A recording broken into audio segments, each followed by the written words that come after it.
Good morning again from Estonia.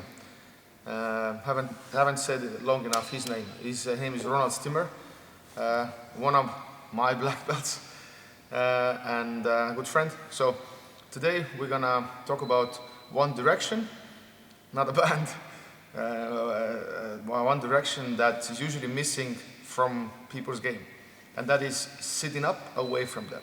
So, example, in side control, I usually turn away. It's not the best thing you can turn in also, but let's say I'm here. So I'm also emphasizing this direction, sitting away. Usually people try to go to turtle and everything, they're afraid of, but still the direction they will take sometimes. But I see rarely people are sitting up. So you would do actually sit up when you do Turando passes. Example, if somebody does Turando, on the other side, so you will try to sit up and you will deal with them circling the head and everything else.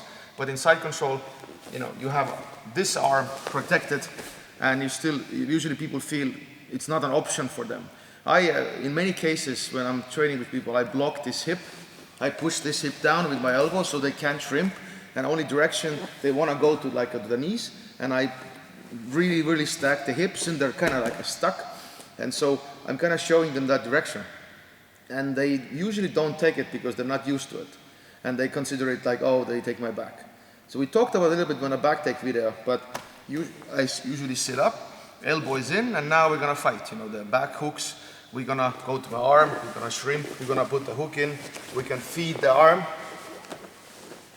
And a lot of stuff we can do actually. It's not like the best thing ever, and it's only always works. It's just one of the things, and it's mostly missing.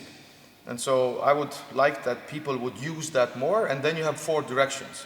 What I mean by that is, and you can, if the knees are just as a body here, you can pull guard, you can go to like take a bridge or sit up also, so you have this like you can sit up, so that corner, and you can bridge and pull guard that corner, you can bridge, go there, so, and you can sit up also.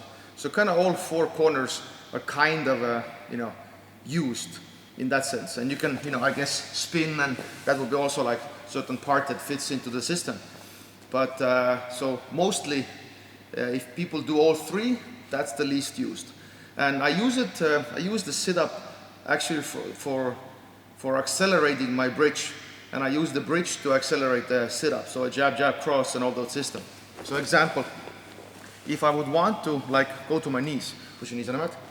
If I want to go to my knees, if I do it, obviously they will follow. But if I sit up first, they usually push me back. And that means they're gonna accelerate my bridge. So I'm gonna go a little bit, and then I'm gonna bridge. So they will accelerate. If I wanna do a bridge, like if I wanna actually sit up, then I'm gonna bridge first. And so they have to lean back because they know I'm going. So they make the hip heavy, and it accelerates me up. And then the ending is, hooks and spins and sit-ups, and we will fight for there. So it's a like video for a different day, but just a direction. And definitely you have to, expose your back a little bit, but it's not that dangerous in that sense. So you can always mess with that direction. And what else?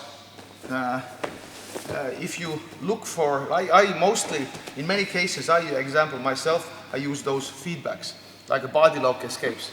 And then I'm pulling guard, elbow in, and we're back to the like a basic structure. And it all helps if you're not also flat.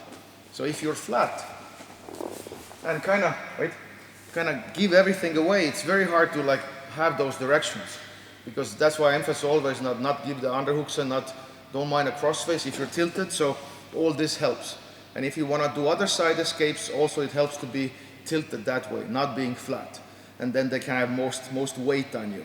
So that's the direction I would like you to play with more. And then you have to lose, and then you will figure it out, and then add some options. But I hope there's a lot of information also there, like a Turando stuff. You can start to experiment from there with Turando escapes, and they move, and then you recover guard, and then start to also do it from side control.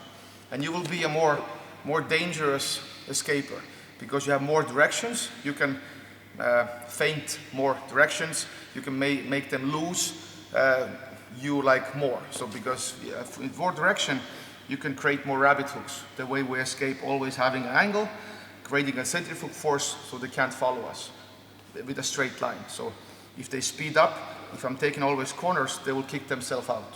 So that's the physics of it. So I hope it gave you some ideas.